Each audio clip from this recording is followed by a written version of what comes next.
Suraya nggak ada suaranya.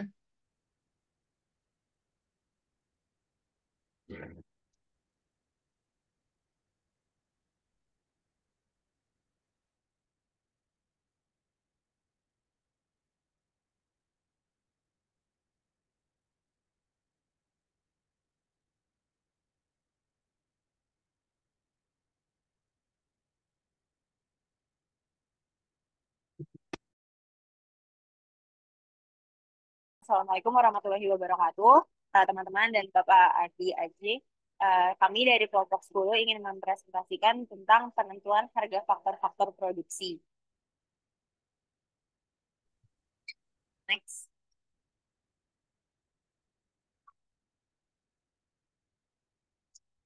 Oke. Untuk pendahuluan, dalam kegiatan produksi, pengusaha-pengusaha terlebih dahulu harus memperhatikan keadaan di pasar barang. Langkah ini memiliki tujuan untuk menentukan jenis barang yang diinginkan atau high demand bagi konsumen. Lalu yang kedua, untuk menentukan besarnya tingkat produksi yang sebaiknya dicapai, yaitu tingkat produksi yang menghasilkan keuntungan maksimum bagi perusahaan. Lalu ada pengalokasian faktor produksi. Keinginan masyarakat itu tidak terbatas, sementara sumber daya itu terbatas. Sehingga kami perlu memaksimalkan produksi dengan alokasi faktor produksi yang optimal. Pengalokasian ini penting untuk mencapai kesejahteraan maksimum dan efisiensi ekonomi. Di setiap perusahaan, usaha untuk mengoptimalkan alokasi faktor produksi sangat penting untuk efisiensi, keuntungan, dan keberlangsungan perusahaan.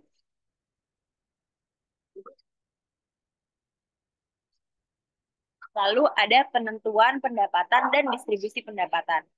Setiap faktor produksi dimiliki oleh rumah tangga yang kemudian menyediakan faktor tersebut kepada pengusaha dan menerima pendapatan sebagai balas jasa seperti gaji, sewa, bunga, dan keuntungan. Pendapatan nasional mencerminkan nilai total barang dan jasa yang diproduksi dalam satu negara serta menunjukkan distribusi pendapatan di antara berbagai faktor produksi seperti tenaga kerja, tanah, modal, dan kewirausahaan.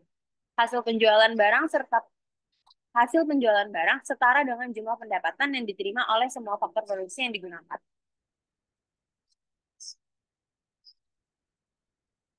Oke, lanjut ke teori produktivitas marginal, yaitu tujuan seorang pengusaha adalah untuk memaksimumkan keuntungan. Oleh karena itu, pengusaha akan menggunakan sesuatu faktor produksi sampai kepada tingkat di mana keuntungan maksimum akan tercapai. Suatu faktor produksi akan menciptakan keuntungan yang paling maksimum apabila biaya produksi tambahan yang dibayarkan kepada faktor produksi itu sama dengan hasil penjualan tambahan yang diperoleh dari produksi tambahan yang diciptakan oleh faktor produksi tersebut.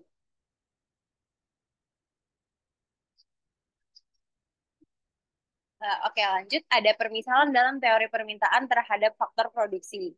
Yang pertama, perusahaan menjual barangnya dalam pasar persaingan sempurna, berarti harga barang tidak berubah walaupun jumlah yang dijual bertambah.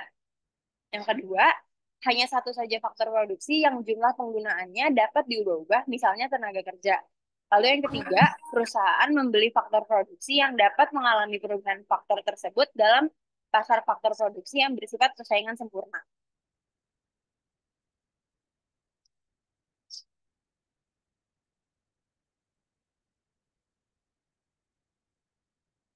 Oke, lanjut ada tingkat produksi dan hasil penjualan. Untuk ini ada tabel 15.1. Kita akan bahas kolomnya satu persatu. Untuk di kolom pertama, dari tabel 15.1 ini ditunjukkan sebagai jumlah faktor produksi yang banyaknya berbeda-beda sesuai dengan yang diperlukan. Ini kolom satu, yaitu di kolom jumlah pekerja. Lalu kolom kedua itu ditunjukkan jumlah produksi fisik atau total physical product yang dihasilkan oleh berbagai jumlah tenaga kerja. Ini produksi fisik total itu ada di kolom kedua. Lalu yang di kolom ketiga itu menunjukkan pertambahan produksi yang didapat dari pertambahan satu tenaga kerja. Ini jadi produk fisik marginal. Jadi kayak pertambahan jumlah kerja tuh nambahnya berapa sih gitu. Lalu kalau yang keempat, ditunjukkan harga barang bernilai sama pada setiap jumlah pekerja pada pasar persaingan sempurna. Jadi harganya konstan di 5.000 semua. Lalu di kolom yang kelima ditunjukkan hasil penjualan produksi total atau total revenue product yang diperoleh dari mengalihkan jumlah produksi dengan harga. Jadi ini ya misalkan 5.000 dikali 24 itu kan berarti 120.000 dan begitu juga seterusnya. Lalu lanjut di kolom yang keenam itu ditunjukkan besarnya perubahan hasil penjualan sebagai akibat dari pertambahan produksi yang diakibatkan oleh kenaikan satu tenaga kerja. Jadi ini marginal hasil penjualan marginal lagi tuh. Jadi apa namanya selisihnya tuh ada berapa dengan adanya perubahan tenaga kerja. Oke, next.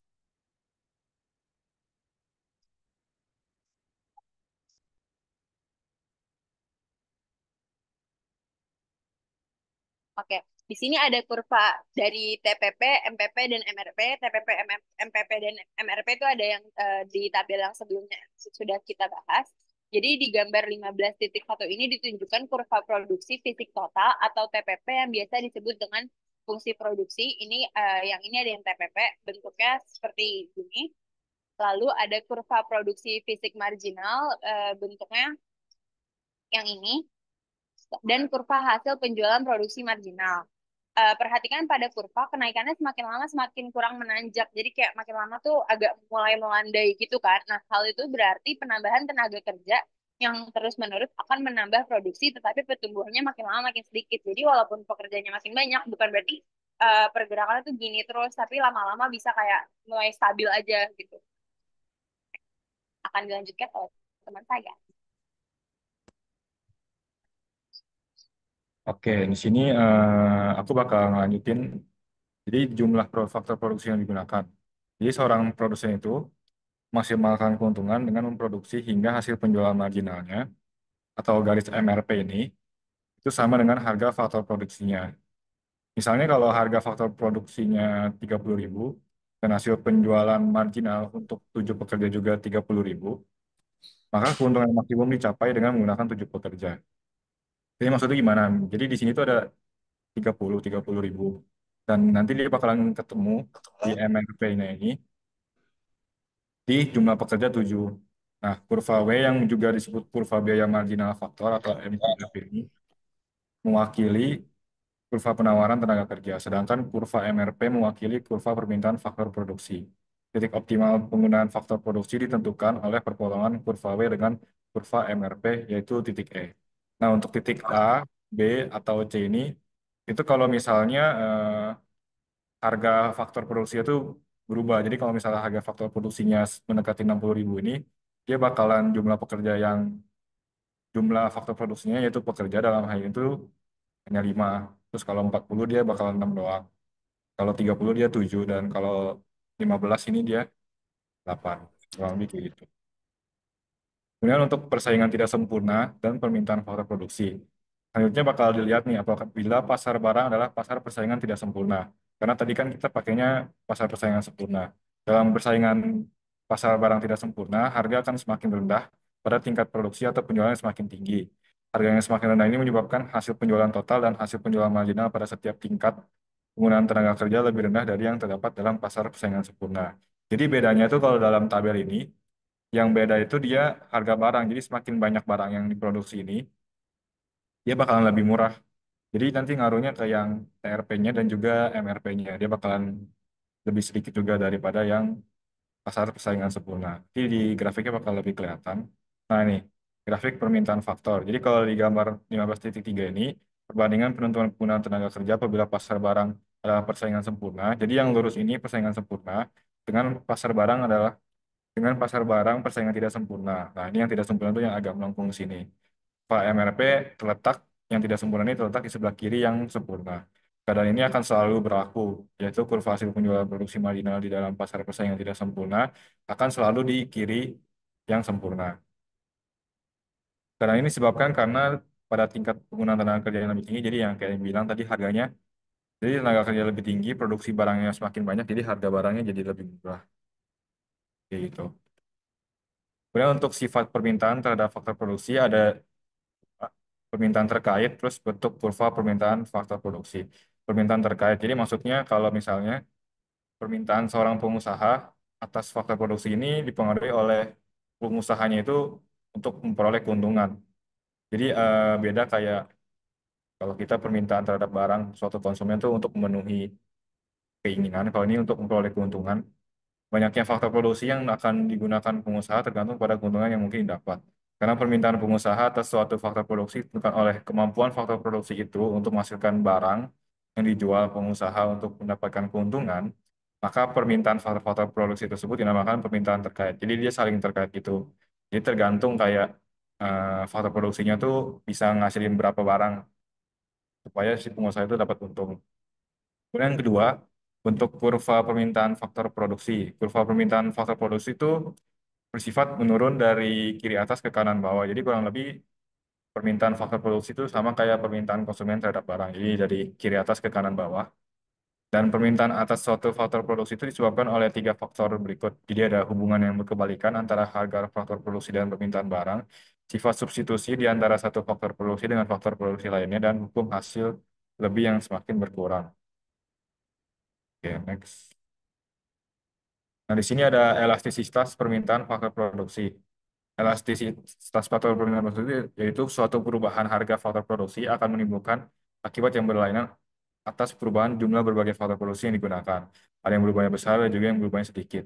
Beberapa faktor produksi yang mempengaruhi elastisitas permintaan suatu faktor produksi adalah sebagai berikut. Jadi elastisitas permintaan dari barang yang dihasilkan. Jika harga faktor, jadi ini saling terkait. Jika harga faktor produksi menurun, biaya produksi berkurang. Terus jika biaya produksi berkurang, maka harga barang produksi jadi lebih murah. Jika harga barang produksi berkurang lebih murah, maka permintaan barang akan meningkat. Jadi semakin elastis permintaan terhadap barang yang dihasilkan, semakin elastis pula permintaan terhadap faktor produksi. Jadi dia berbanding lurus gitu. Kemudian tingkat penggantian di antara tingkat pergantian di antara faktor produksi. Jadi semakin banyak faktor-faktor produksi lainnya yang dapat menggantikan satu faktor produksi, semakin elastis permintaan atas faktor produksi tersebut. Jadi ini ya bisa digantikan gitu intinya faktor produksinya. Terus perbandingan antara biaya faktor produksi dengan biaya total. Misalkan perusahaan A ini ada contoh gitu, contoh kasus. Misalkan perusahaan A ini membayarkan 50% dari biaya produksi kepada satu faktor produksi. Sedangkan perusahaan B itu cuma 10% dari biaya produksinya kepada satu faktor produksi yang sama. Jadi semakin besar bagian dari biaya produksi total yang dibayarkan kepada suatu faktor produksi, semakin lebih elastis permintaan faktor produksi tersebut. Maka yang perlu lebih elastis itu perusahaan A, karena dia 50% biaya total produksinya tuh dipegang sama satu faktor produksi doang. Kemudian tingkat penurunan produksi fisik marginal atau MPP. Semakin cepat penurunan produksi fisik marginal, semakin tidak elastis permintaan terhadap faktor produksi yang bersangkutan. Nah, di sini ada syarat penggunaan optimum faktor-faktor produksi.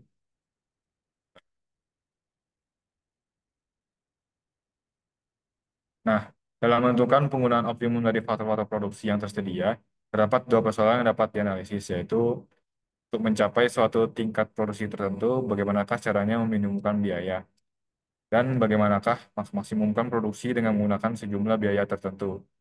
Jadi yang satu tuh pengen lihat untuk mencapai tingkat produksi ya, tertentu, jadi kita ingin meminimumkan biaya, sedangkan kalau yang kedua itu, kalau biaya tertentu tuh gimana cara memaksimumkan produksinya, jadi kayak agak beda.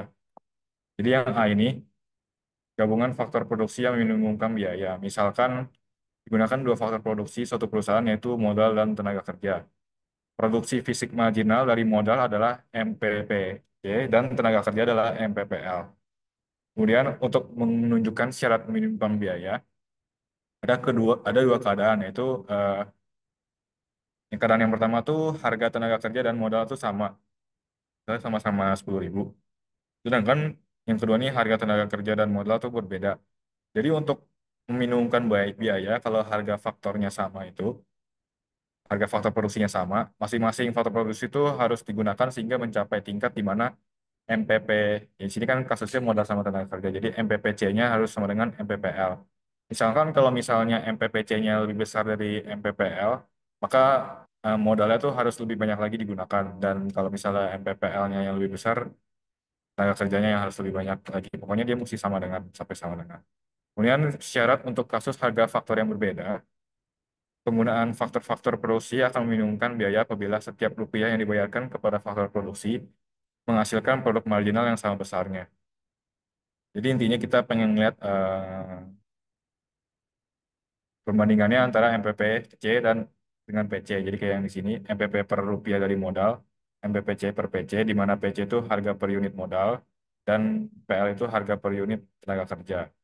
Jadi kita sama dengan ini yang ini, karena kan harganya beda-beda. Jadi dicari yang perbandingannya yang bisa disamakan kayak gitu. Ini bisa lanjut ya. Selanjutnya bagian B, gabungan faktor yang memaksimumkan keuntungan. Syaratnya itu adalah harga faktor produksi harus sama dengan hasil penjualan produksi marginal atau MRP. Dengan demikian, kalau misalkan tenaga kerja yang dipakai itu, syarat memaksimumkan keuntungannya adalah PL sama dengan MRPL. Lalu kalau misalkan yang digunakan itu adalah modal, syarat untuk memaksimumkan keuntungannya itu adalah PC sama dengan MRPC.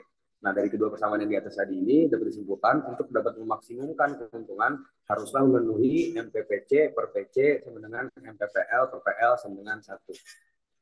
Selanjutnya,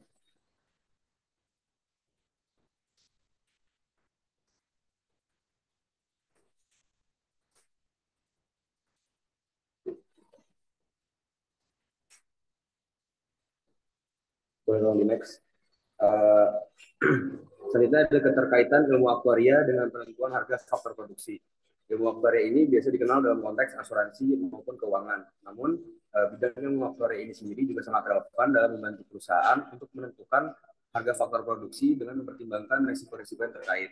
Risiko yang dihadapi oleh perusahaan itu dalam penggunaan faktor produksi seperti contohnya tenaga kerja, modal, dan tanah memerlukan pengelolaan yang sangat hati-hati agar perusahaan dapat mencapai efisiensi dan stabilitas untuk memaksimalkan keuntungannya.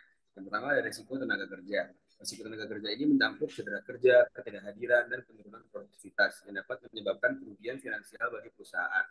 Pengelolaan risiko ini sering melibatkan penyediaan asuransi kesehatan maupun asuransi ketenagakerjaan dengan premi yang dihitung oleh aktuaris. Aktuaris juga memproyeksikan biaya jangka panjang terkait tenaga kerja seperti pensiun atau manfaat kesehatan dan membantu perusahaan menyiapkan cadangan untuk risiko tersebut.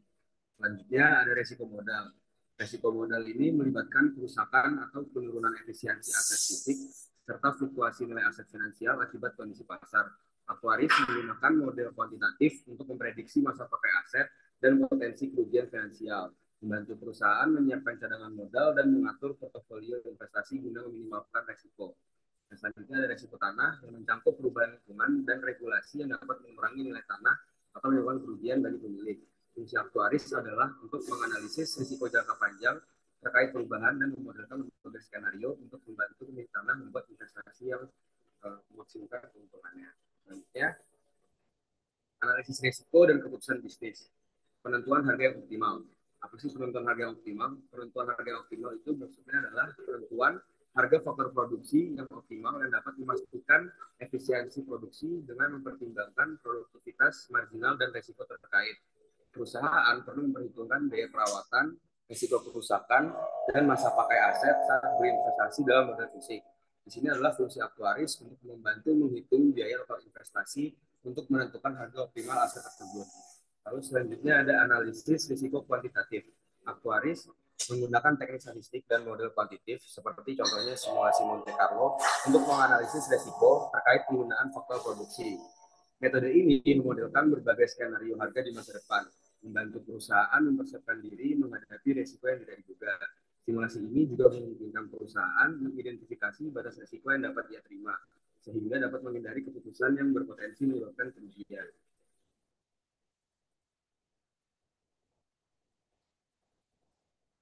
Implementasinya dalam perusahaan. Misalkan sebuah perusahaan manufaktur ingin memperluas produksi dengan menambah tenaga kerja, membeli mesin baru dalam bentuk modal maksudnya, dan memperluas lahan pabrik atau tanah. Setiap perusahaan ini melibatkan resiko yang perlu dikelola dengan baik. Tenaga kerja. Perusahaan harus memastikan bahwa mereka memiliki tenaga kerja yang cukup produktif dan bahwa resiko ketidakhadiran atau kecelakaan kerja dapat dikelola dengan baik. Dalam hal ini, perusahaan dapat menggunakan asuransi ketenaga kerjaan dan model aktuaria untuk memperkirakan biaya terkait manfaat kesehatan dan pensiun. Untuk modal, ketika perusahaan membeli mesin baru, mereka harus memperhitungkan biaya perawatan dan risiko kerusakan. Aktuaris dapat berperan membantu perusahaan menghitung biaya total dari investasi modal dan menyiapkan cadangan untuk biaya perawatan atau penggantian aset. Lalu tanah, jika perusahaan berencana memperluas lahan pabrik, mereka harus mempertimbangkan resiko terkait regulasi lingkungan atau perubahan kebijakan zonasi. Aktuaris dapat memberikan analisis resiko jangka panjang terkait nilai tanah dan memberikan saran tentang waktu yang tepat untuk berinvestasi dalam properti.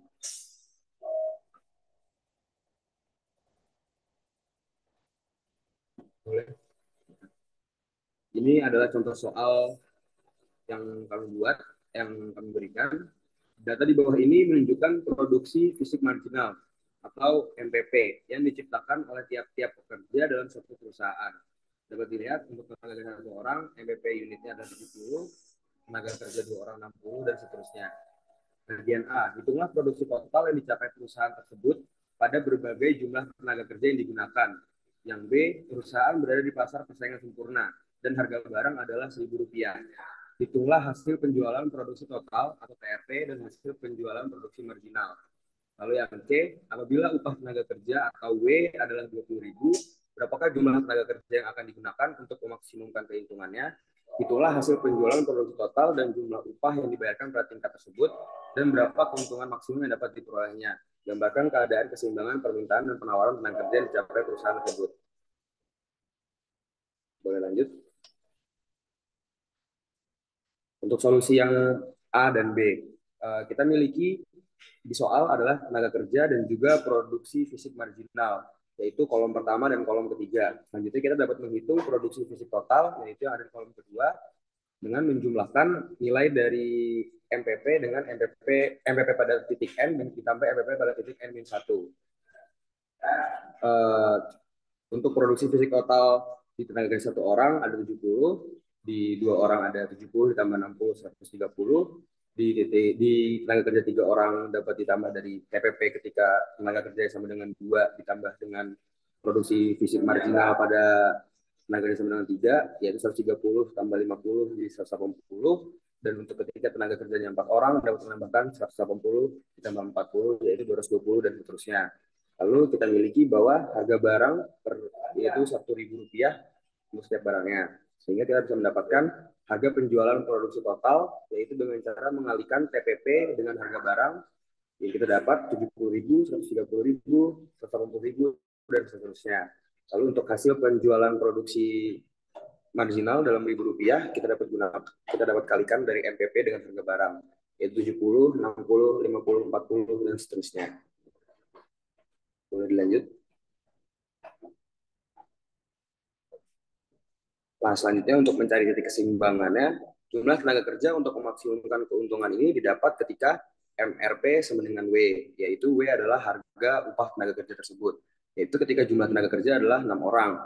Hasil penjualan produksi pada saat tingkat keseimbangan adalah 270.000 dan jumlah upah saat tingkat keseimbangan adalah 20.000 dikalikan dengan 6 karena terdapat 6 tenaga kerja yaitu 120.000, sehingga keuntungan maksimum yang dapat diperoleh perusahaan adalah sebesar 270.000 dikurangi dengan 120.000 yaitu 150.000. Dan juga berikut ditampilkan kurva terkait MRP dan juga upah tenaga kerja yang melambangkan keseimbangan permintaan dan penawaran tenaga kerja yang bisa dicapai oleh perusahaan.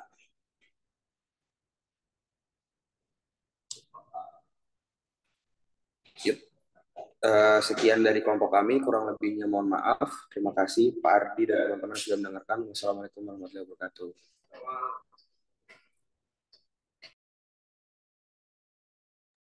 Waalaikumsalam.